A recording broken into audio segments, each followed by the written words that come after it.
Hey, good morning, Northside. I am so glad you're joining us today as we talk about continuing this digital fast. And for me, it's such a strange position to be in because as I'm writing this and been preparing this, Nicole's, I've known for weeks that I was going to be in Hayes this week celebrating Nicole's mom's 90th birthday. And so the plan has always been I was going to record this sermon, which by itself seems funny, right? That we are going to do that, talking about a digital fast. And then our technology in the building has gone nuts. And so I'm not 100% sure if I'm going to, if you're going to be watching this video of me, or if that's just going to get on YouTube and played later, or if somebody else is going to read my words. But for whatever it is, I'm glad that you are joining us as we talk about this. But at this moment, I'm unsure how all this is going to be delivered. So we'll figure this out. It's a weird place to be, but we'll do this together. If you joined us last week, you know that I told you then that I'm not anti-technology, and I'm not going to tell you not to use your phones. My hope is that for me and for all of us, we can find a way to break some of that hold that our phones have had on our time and on our attention, so we can redeem that in ways that bring health and thriving to our relationships, the ones that mean the most of us, while giving God some space to speak into some areas where we may have been distracted. And things that we haven't been able to hear him say clearly, maybe we'll give him some room. I also want to tell you that I'm really encouraged by your initial buy-in. I wasn't sure how this thing was going to be received because sometimes when I talk about this and I'm looking at you and you're looking at me, I'm not exactly sure if you're getting it or if there's some pushback. And I knew there would be some pushback. But like I've said, I believe how we consume media and how we use tools like our smartphones, those are discipleship issues. And because that's true, I went forward hoping that you would join me. And so far, we're off to a really good start. I know we ran out of the books last week. I'm working on that. Hopefully, by the end of the week, they're here and they'll be with you this morning. But as of Monday, we had 70 people join the Northside Circle on the RO or the Reclaim Well app. And as of Monday morning, 43 of them have used the app at least once. And I know one of our home groups has kind of created, they've kind of combined with some other people as well, and they've created a circle, and they're using it almost competitively to see who can use their phone the least. And that's the power of doing this together. It's just simply easier to do it together than it is alone. I don't know what your experiences have been or how it's made you feel so far in these first few days, but I'd love to hear from you. We had an interesting one in our family just on Sunday evening, our first night to go through all this together. We decided to watch a movie that was coming on TV together, and something that Nicole and I had seen, but Lily hadn't seen it, so we decided we were gonna watch it together. And one of the things that drives me crazy sometimes is when we watch stuff together, is we all also are on our phones. Right? I want to say it's the other's issue, but I do it too. I gripe at them, but then I'll be looking stuff up too. And so each of us started a session on that Reclaim Well app, and we started the movie. And I had it paused for a while, so we were able to skip through the first two sets of commercials. But then the test came. We caught up with live TV, and we couldn't fast forward through the commercials. And we talked about that urge in that moment to pick up our phones during the commercial, like how brutal. Our first chance to do something together, we were watching something on TV that had commercials. And while it's on the commercials, we want to reach and grab our phones, but at the same time, we've started this app, and we don't want to stop the timer on the app. We want to get credit for those minutes together. So it did lead to a conversation and some silliness that probably wouldn't have happened otherwise. The kicker of it, though, is I realized as it was getting too late and we were shutting it down without finishing that this movie was on one of the streaming services that we subscribed to, so we could have watched it without commercials the whole time. My family groaned when I gave them that information. But this past week, it's been a period of detachment and adjustment for many of us. And if you've been uncomfortable, I want to encourage you to keep leaning in, because you may be on the brink of some discovery about yourself and about God, and don't give up just yet. Last Sunday, we talked about the three aims of the enemy that Jesus laid out for us in John 10:10, to steal, kill, and destroy. We can see how subtly embracing this technology can lead to the stealing of our time and our attention, the very real killing of our mental health, and unfortunately, sometimes the taking of life and the destroying of intimacy and relationships with each other and with God. Today I want to look at a moment in the very beginning that reveals the impulses that we have now. They're not much that different from what we see in the very beginning. And some of those desires that ultimately led to what we describe as the fall of mankind, they circle back around, and we're still facing them today. So I want to read Genesis chapter 3, verses 1 through 5. Now the serpent was more crafty than any of the wild animals the Lord God had made. And he said to the woman, "Did God really say, 'You must not eat from any tree in the garden'?" The woman said to the serpent, "We may eat fruit from the trees in the garden, but God did say, 'You must not eat fruit from the tree that is in the middle of the garden. You must not touch it or you will die.'" "You will certainly not die," the serpent said. "For God knows that when you eat from it, your eyes will be opened and you will be like God." You will be like God. So what's behind our unhealthy relationship with our devices? What's the thing behind the thing? Let me borrow the words of the serpent. Your eyes will be opened and you'll be like God. And an innate desire to be like God, it dates back to Genesis 3. God is outside of the limitations of time and space. God is limitless. And there are three terms that are often used by theologians to describe God, and they all begin with this word omni.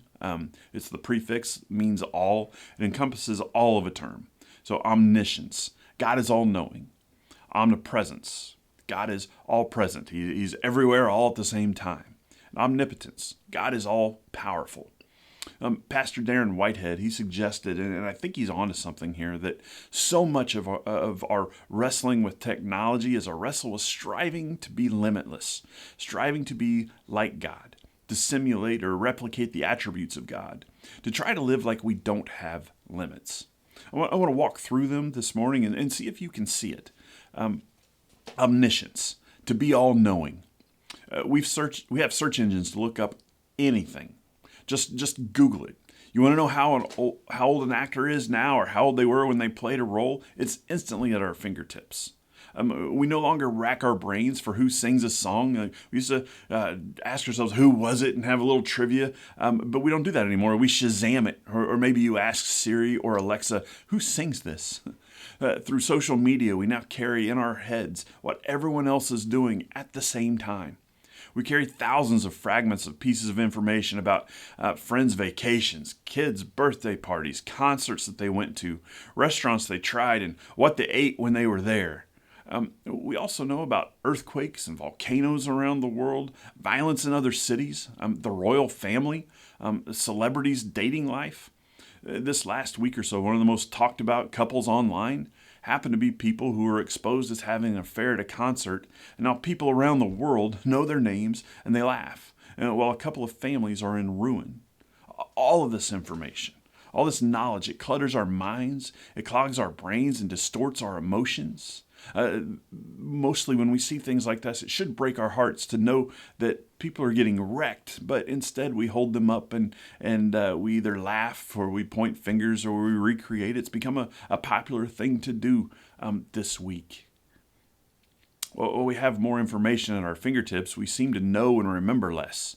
There was a time when I just knew somewhere around 50 to 75 people's phone numbers. I don't know if you did, but I did. I could remember the pattern on the phone when I called. Now I don't even know all of my family members' phone numbers. It's just gone. That's information and things I used to be able to do that I don't need to do anymore, unless that was to go away. We'll talk more about AI in a moment, but just recently a report of a study by MIT was in the news.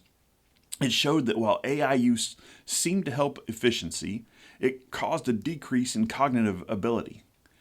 Could it be that the use of the tools to make us know everything are actually making us dumber? Students using these tools as shortcuts to learn, they may be setting themselves and others up for a decline in the ability to actually know how to do important tasks. Can you imagine having doctors not know the things that they ought to know to treat us, but they have to be reliant on what artificial intelligence tells them? All of this knowledge, it can end up hurting us. We wind up doom scrolling on our phones because we can find out anything, and it results in us being insecure, inadequate, isolated, and sad. Let's talk about omnipresence, being everywhere all at once. In our world today, physical location has never been less relevant. We can FaceTime around the world. We can monitor the location of loved ones. Theoretically, I can do a sermon remotely. We'll see if it works. But we can now conference call in on Zoom from any place around the world. Do you remember the rise of Zoom during the pandemic? At first it seemed great, and there were so many of us then eventually began to hate it. But at the beginning we're like, hey, we can at least see each other's faces, and we can do these things, and we can stay on top of it. But then it became really despised, especially for kids trying to do school on a Zoom or a Teams meeting. Why did we hate it so much, or why was it so hard for even high school kids to do class online? See, there's something about the disembodied human experience that just does not work for us. Why else would people who are more connected than at any time in history also be lonelier than ever before? There's something about the limitation of physical presence that helps us be fully human. It used to be when you moved from one community to another, you ceased contact with those friends that you'd had before, and you moved to establish new friends. Our phones, along with social media now, allows us to maintain contact with those previous relationships in ways that we didn't used to be able to. And some of that's amazing. But an unintended consequence of this is that the accumulation of masses of relationships that we can't possibly keep up with, along with the de-emphasizing of the necessity of establishing new relationships where we're planted. So we have a Facebook message, we've got Instagram DMs, we have Snap streaks, we have text messages, and they get buried beneath piles of others. And when you no longer have the limitation of physical presence, you now experience an unlimited number of relationships to maintain, and that feels overwhelming. Every kid at one point in their lives has experienced the feeling of rejection. No one saving a seat in the cafeteria, right? But those used to be, those experiences were limited to school. But now there are chat threads. The entire grade's on. Most of the school is on. Kids are sitting in their beds with their devices, anxiously watching the entire grade make fun of each other, or waiting to see if they're the ones that are being left out of whatever activity someone's deemed to be exclusive. Let's talk about omnipotence, being all-powerful. Technology amplifies and augments our power. We can broadcast our opinion. It can go viral to millions in seconds. We can order products and they can show up in an hour. We can look at the whole world through Google Earth. There are companies racing to dominate the artificial intelligence market. Elon Musk's pushing Grok. There's ChatGPT. Google has Gemini, and there's others. And in this race to dominate the field, ethics are not the highest priority, partially because they know that other companies and other countries are testing the limits as well. If you watched the weekly conversation video from the workbook this last week, you saw a video from Andy Crouch.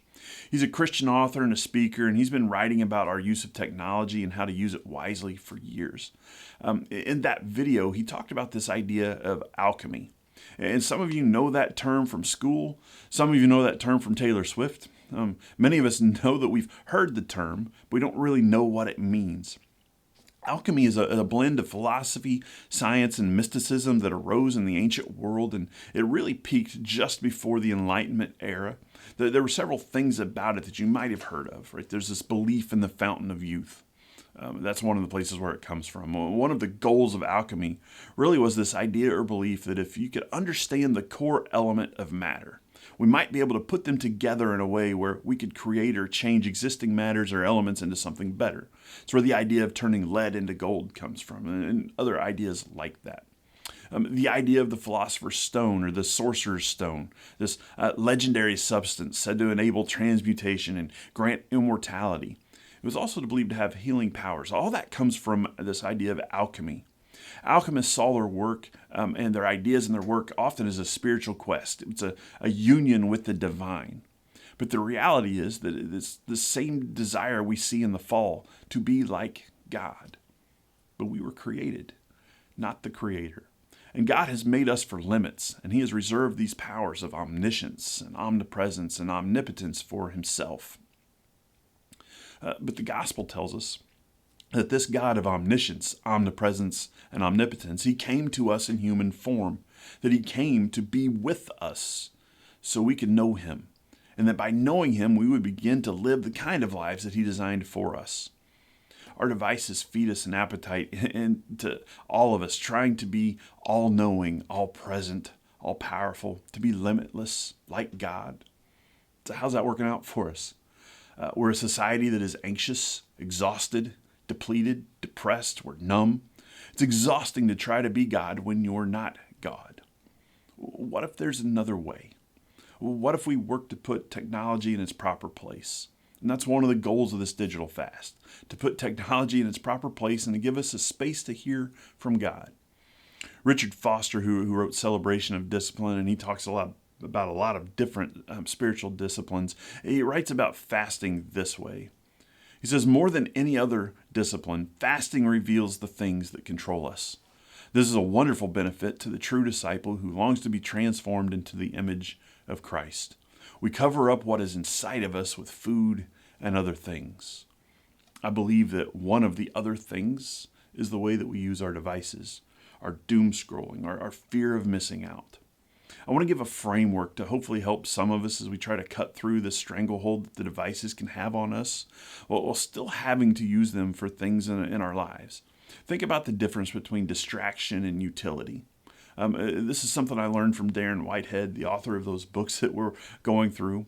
But there are apps on our phones that we use daily because we need them. Things like opening garage doors, mine that talks to my insulin pump, and my Dexcom, the calculator app, right? Sometimes you just need a calculator. Airline apps. These are utilities. They aren't apps that we get into and spend crazy amounts of time or get distracted by them. I don't open the one that opens my garage door 16 times a day to see if it's open or closed and how I can play with it. It's just something that I use and then I get off of it. But there are other apps that are simply distractions. They're time suckers. Games, social media, YouTube. There's a difference between distraction and utility. And that's really what we're trying to get down to. Like a distraction app, maybe email. Email can go in either way. It depends on how you're using email. But some of us, man, we got to get onto it all the time. So that may be a distraction app. The phone app, that's the whole point of having a phone, so that we can call people and talk if we need to, right? Social media can be a distraction. Texting can also be a distraction, but it's also often necessary. Distraction apps can be your news apps, but a utility app might be the calendar app, because especially if you are like my family and we put all of our stuff on there, we have a family calendar so that we know what's going on in each other's lives and we're not able to talk about it, right? Games are your distraction apps, your airline apps, checking in and that kind of stuff. That's a utility. You can figure this out. The YouTube app, distraction app. The camera app could be a distraction app, but often it's utility. There's a moment you want to seize. You kind of have to figure out, but try to start thinking about whether the apps on your phone are a distraction or whether they're utility. Anything you can do on a laptop or a tablet, just for these 28 days anyway, why don't you move it? If you can't move it, at least on an iPhone, I know that you can remove them from your home screens without removing the app entirely. The idea is that it's not in your face at the moment you open your iPhone, right? You can open it and you have a limited number of apps. But if you still need that app, because there's something that you have to do, you can go to the app library and it stays on your phone. It's just not right in front of you all the time. Make it where it's a little harder to get to. I want to close our time this morning with a quote from Felicia Wu's song that I hope gives us a picture of what we're hoping to do here and maybe what God's calling us to do. She says this: what we've discovered in our digitally saturated society is that we have a remarkable endurance and capacity to remain attuned to our devices. It's the first thing we greet in the morning. It's the last thing we take into bed with us at night. In between meetings and activities and any time, at any given pause, whether we're standing in line or whether we sit and wait, we diligently tend to our devices. Why? Because we're waiting and searching for joy, for satisfaction, for purpose, for love. We're waiting and therefore abiding in the digital. What would it be like if we were to cultivate such a permanent state of expectancy for God's desire to communicate with us? What if my antenna was always outstretched towards checking in with God as much as I am always checking with my smartphone? What if I was filled with great expectancy that there would be a word for me, and that I could trust that the word would not be a word that simply demanded something from me, but a word that came to nourish me? What if I knew that there was a word that revealed God's very nature, waiting just for me? My prayer is that in this time of fasting that you find God's presence nourishing your very soul. Let me pray for you, and I can't wait to see you next week. Father in heaven, I thank you for giving us this time where we can pause and think about the way we use the things that are in our lives. Lord, to understand that there are some limits and some boundaries that you've placed on us, not to harm us, not to separate us from you, but because it's for our very best. Help us to understand those boundaries. Help us to trust you in them. Lord, help us to live in a way that we are not controlled by these things that are in our pockets. We pray that in Jesus' name. Amen. Okay, I will see you next Sunday.